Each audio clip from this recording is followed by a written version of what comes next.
Baik, Assalamualaikum warahmatullahi wabarakatuh. Waalaikumsalam warahmatullahi wabarakatuh. Baik, kami akan melakukan podcast dan saya sendiri adalah Rizky dan di sebelah saya ada Afik.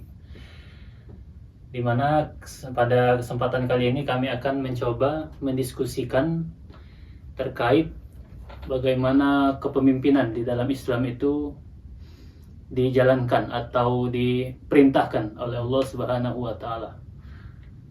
Baik, mungkin tanpa berlama-lama akan kita mulai saja. Baik, Saudara Afik, bagaimana kabarnya? Kalau kabar alhamdulillah baik, Kak. Baik. Sampai saat ini masih diberikan nikmat kesehatan dan juga nikmat kesempatan sehingga kita bisa di sini dalam rangka berdiskusi tentang kepemimpinan dalam sistem pemerintahan Islam. Nah, apa nih, Kak, yang perlu kita bahas pertama-tama ini? Sebetulnya banyak sekali, Pik. Ya. Sejujurnya. Karena kita di Indonesia ini kan beragam suku, beragam budaya, beragam bahasa. Dan kita pun hidup dalam konteks kontemporer kan, sebetulnya.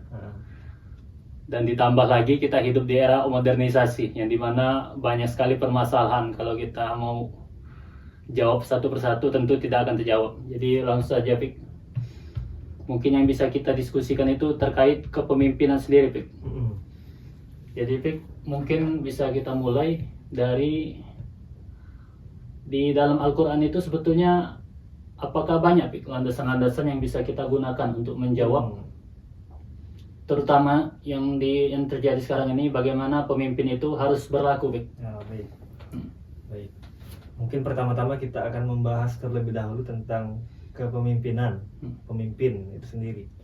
Baik, kalau kita merujuk pada nas Al-Quran dan hadis, bahwasanya dalam Al-Quran itu kan banyak sekali, terhitung dimulai dari An-Nisa, kemudian juga yang lain-lain, membahas tentang salah satu sifat atau salah satu syarat dan salah satu model atau bentuk daripada kepemimpinan dalam Islam.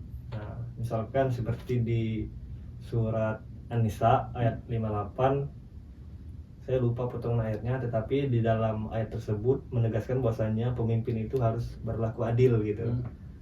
Nah, salah satunya adil. Tapi adil yang bagaimana yang akan kita wujudkan gitu.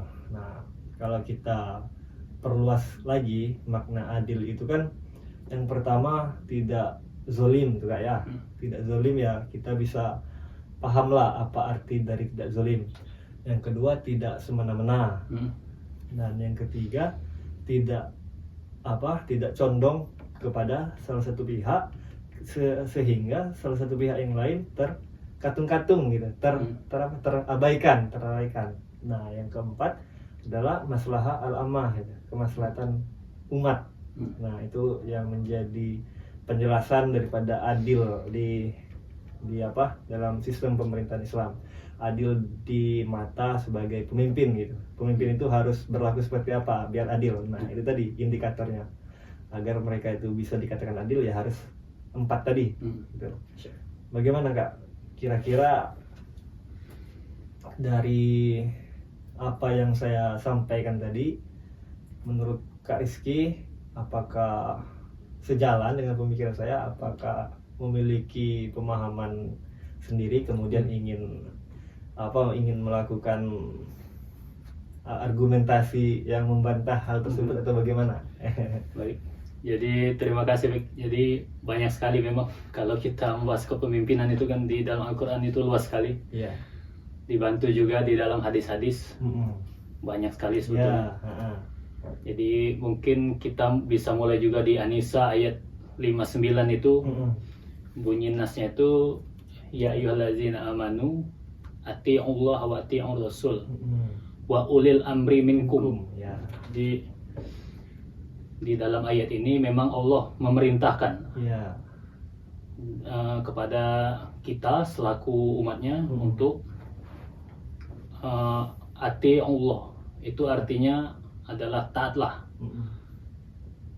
Ati Allah, taatlah kepada Allah, taatlah kepada Rasul dan ulil amri.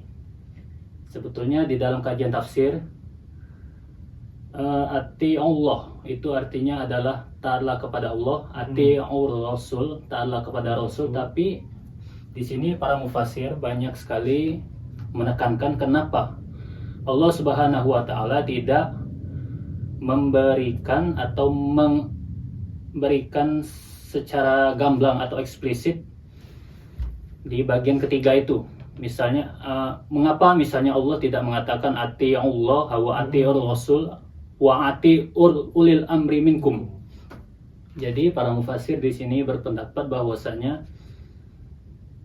Allah itu hanya meniscayakan atau hanya memerintahkan kepada kita selaku umatnya ini untuk patuhlah atau taatlah kepada Allah dan Rasul, tidak kepada ulil amri. Ulil amri itu maknanya adalah para pemimpin. Nah, pemimpin ini kan manusia. Sehingga di sini sebetulnya Allah Subhanahu wa taala itu tidak ingin kita bergantung kepada manusia, melainkan kepada Allah dan Rasul. Oleh sebab itu di potongan ayat selanjutnya itu ada kata yarudduhu ilaihi.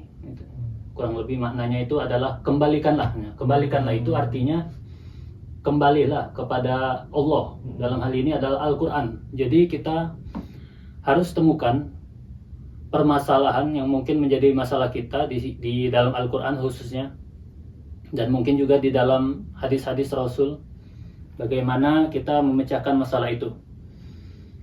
Kemudian juga kalau di dalam hadis itu ada juga kullukum ra'in wa kullukum an ra'iyatihi. Itu artinya adalah setiap kalian adalah pemimpin dan kalian bertanggung jawab atas kepemimpinan yang kalian lakukan itu. Jadi memang saya sejalan dengan pandangan Afik tadi kan, bahwa memang Allah itu mengatur dengan jelas sekali bagaimana kepemimpinan itu dijalankan di dalam Islam. Kemudian juga kalau misalnya kita boleh tarik kembali kepada bagaimana sejarah mencatat itu di dalam kekhalifahan Khalifah Rasyidin atau Khalifah yang keempat itu memang penafsir yang sesungguhnya itu adalah Rasul sebetulnya. Dan sahabat itu menduduki kedudukan yang setelahnya, setelah Rasul. Kemudian memang dalam perkembangan saat ini sebetulnya yang banyak mungkin kita tidak dapatkan di dalam nas itu adalah ijtihad politik sebetulnya. Banyak sekali masalah di situ. Misalnya di dalam kepemimpinan Utsman bin Affan itu ada kan di situ pernah diberlakukan oleh sahabat Utsman bin Affan radhiyallahu anhu bahwasanya beliau itu di dalam 10 tahun kepemimpinannya pernah memberikan kebijakan. Nah, ini kan banyak dimaknai oleh para peneliti muslim itu sebagai ijtihad politik itu namanya. Bagaimana sebetulnya Utsman bin Affan bisa memberikan kebijakan seperti kenapa misalnya di era beliau itu banyak sekali kerabat-kerabatnya yang mengisi pos-pos, mengisi pemerintahan, mengisi jabatan-jabatan strategis seperti gubernur kan, dan pemimpin-pemimpin lokal di situ. Dan memang salah satu analisis yang pernah saya baca itu di era kepemimpinan Utsman radhiyallahu anhu memang luas sekali wilayah kekuasaan umat Islam ketika itu, dan memang wilayah kekuasaannya itu mencakup seluruh negara teluk-teluk sekarang, mulai dari Palestina kan, Syam itu kan Palestina, Suriah dan sebagainya, ada 4 negeri itu. Kemudian sampai ke bawah, sampai ke Yaman, ke Oman kalau sekarang ini kita kenal. Dan wilayah Utsman waktu itu memang memanjang dari Mesir hingga ke Afrika Utara, dan di sebelah barat ada Iran dan Irak, sangat luas sekali. Jadi memang banyak sekali permasalahan itu. Baik. Tadi mungkin kakak, ada komentar boleh. Tadi kakak menyoroti tentang ijtihad, di mana sama-sama kita ketahui bahwasanya ijtihad ini kan merupakan salah satu metode penetapan hukum kita dalam semester awal pada saat S1 sudah belajar usul fikih, di mana apabila suatu perbuatan atau perkara itu belum diatur, belum dijelaskan dalam nas Al-Quran dan hadis, maka kemudian dalam hal penetapan hukumnya itu ada dua metode lanjutan, yaitu ijtihad dan qiyas. Ya maksudnya ijtihad yang kemudian dikembangkan melalui ijma dan qiyas. Nah, di sini saya ingin menjelaskan bahwasanya Islam sebenarnya telah menawarkan suatu konsep yang ideal dalam hal ya pelaksanaan hukum dan juga penetapan hukum. Nah, seharusnya Indonesia dalam hal ini, Indonesia kita contohkan seharusnya bisa membawa hal-hal atau ajaran-ajaran Islam yang terkait dengan sistem pemerintahan dan juga sistem penetapan hukum maupun pelaksanaan hukum ini kita masukkan ke dalam ya undang-undang atau hukum positif kita, tetapi bukan kita menelan semua. Kita jadikan hal-hal ini sebagai hal-hal yang secara substansif saja gitu. Kita adopsi hal-hal yang sifatnya mendasar, sehingga tidak akan timbul suatu permasalahan. Karena kan kalau kita merujuk pada Pancasila, sila pertama itu kan ketuhanan yang Maha Esa gitu kan. Kemudian kita di Indonesia ini beragam suku dan agama dan budaya. Jadi kalau kita 100% mengadopsi hukum Islam ya saya rasa tidak mungkin. Tetapi kalau kita mengadopsinya secara substansif, hal-hal yang bersifat substansif, saya rasa bisa. Tuh. Kemudian kalau kita berbicara lagi tentang kepemimpinan, sebenarnya dalam Islam kepemimpinan yang seperti apa Kak yang menurut Kakak ya yang ideal gitu ya? Iya. Nah.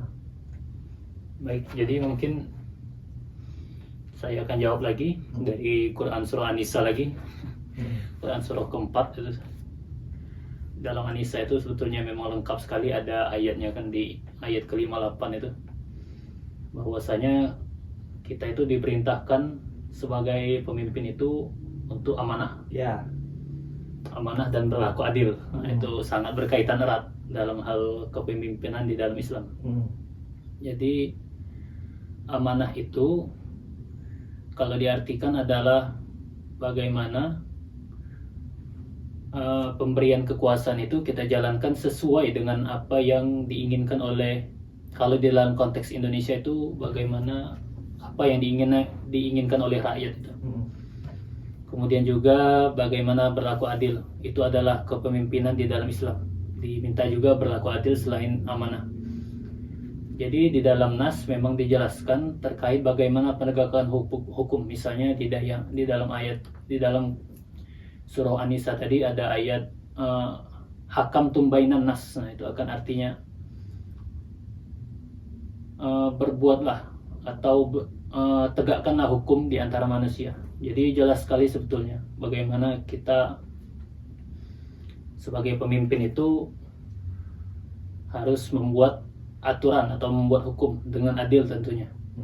Bil adil, banyak sekali itu. Di dalam nas itu ada adil, ada al-qis juga, al-qis itu.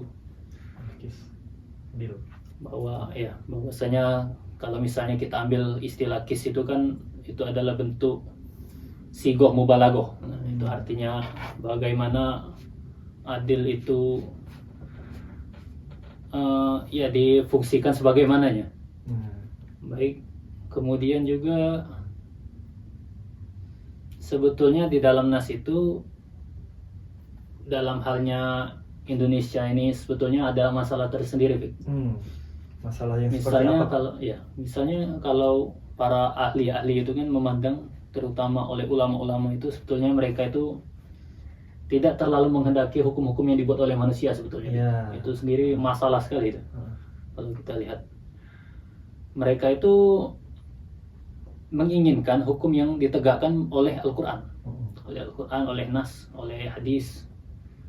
dan sebagainya, ijtihad kan, metode-metode yang kita ketahui itu, sadu zari'ah dan sebagainya, masalah-masalah maqasid syariah.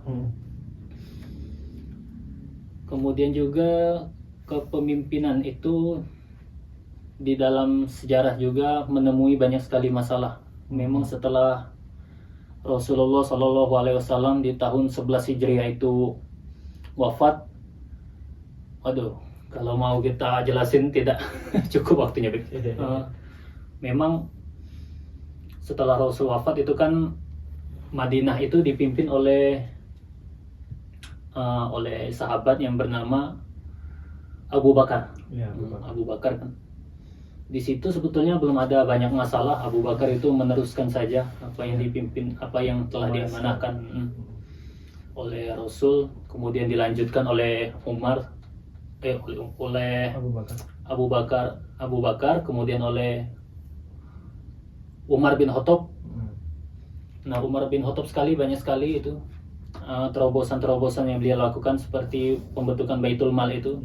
Dan memang di dalam kepemimpinan ini adalah topik yang sangat berat sebetulnya, topik yang sangat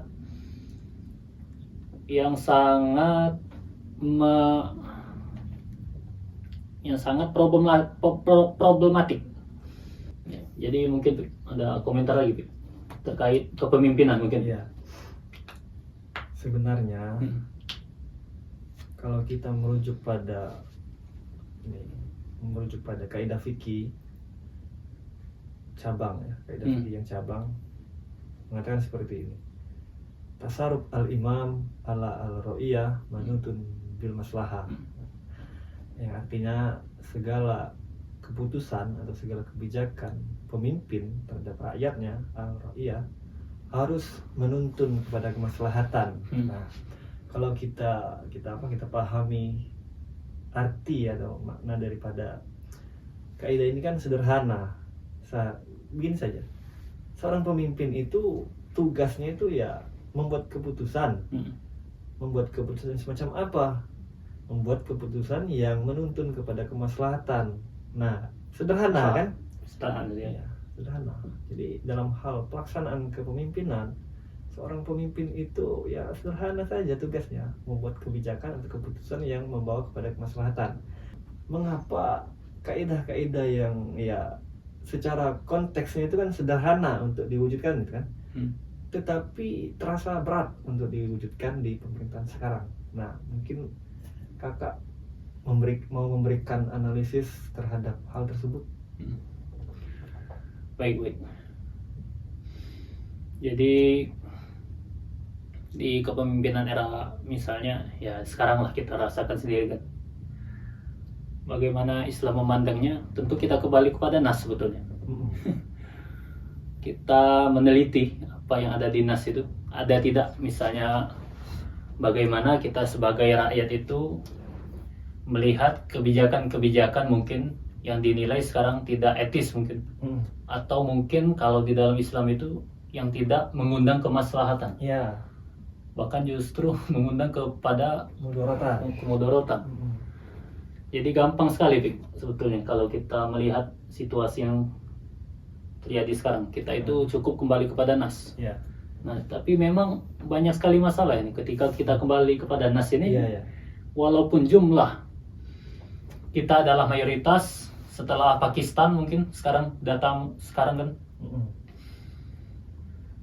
Kita ini sebetulnya malas sekali kalau mau membaca itu. Tidak tahu kenapa.